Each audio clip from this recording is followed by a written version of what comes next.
Salut les amis, bienvenue sur Chrétien Philippe, j'espère que vous allez tous et toutes bien. Vendredi 3 juillet, la Sainte Église catholique fête Saint Thomas, apôtre au 1er siècle. L'apôtre Thomas est traditionnellement l'archétype des sceptiques, de ceux qui ont besoin de voir pour croire. Thomas était originaire d'une pauvre famille de Galilée. Il était dépourvu de connaissances humaines, mais d'un esprit réfléchi et d'une volonté ferme jusqu'à l'obstination. D'autre part, il avait du cœur et du dévouement. Ces deux caractères de sa personnalité paraissent en deux paroles que l'Évangile cite de lui. Peu avant sa passion, Jésus veut retourner en Judée. Les apôtres lui rappellent les menaces de ses ennemis. Thomas seul s'écria « Eh bien, allons mourir avec lui ». Voilà le dévouement de l'apôtre.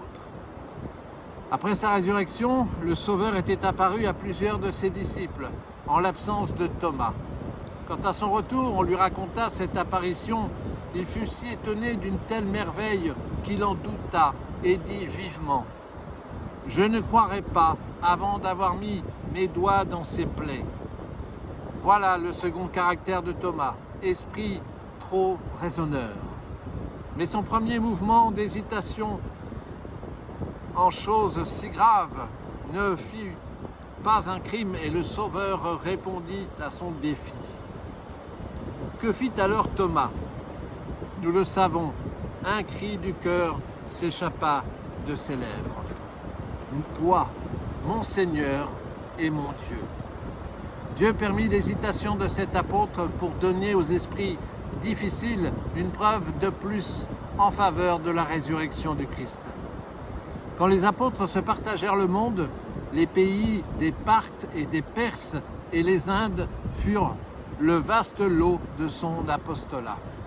La tradition prétend qu'il y rencontra les mages, les premiers adorateurs de Jésus, qu'il les instruisit et les baptisa. Partout sur son passage, l'apôtre établissait des communautés chrétiennes, ordonnant des prêtres, consacrant des évêques. Les prêtres des faux dieux des pays visités par l'apôtre jurèrent la mort de cet apôtre.